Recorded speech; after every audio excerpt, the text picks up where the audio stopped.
Are you tired of dealing with painful bumps after your Brazilian wax? Today, we're uncovering 5 common mistakes that lead to ingrown hairs. Mistake number 1. Failing to exfoliate.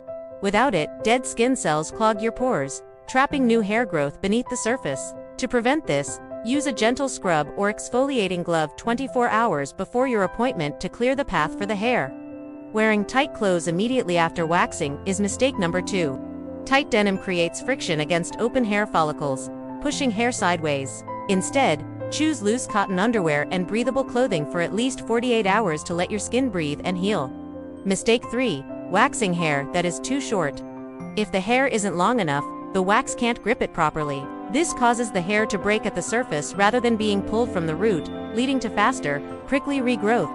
Wait until the hair is about the size of a grain of rice, usually 3 to 4 weeks of growth, for the best results. Touching or picking the waxed area is a mistake, for your hands carry bacteria that can easily infect freshly opened follicles. Picking at a small bump can turn it into a red, inflamed and painful infection that takes much longer to heal. Keep your hands away and let the area heal naturally. If you see a bump, use a targeted soothing treatment instead of picking. Finally, skipping post-wax care is a recipe for disaster. Your skin is sensitive and needs hydration to remain flexible for new growth. Apply aloe vera or a calming, non-comedogenic lotion daily. This keeps the skin soft so hair can easily break through the surface. Avoid these 5 mistakes and you'll enjoy smoother skin for longer. Don't forget to follow us for more professional skincare and waxing tips.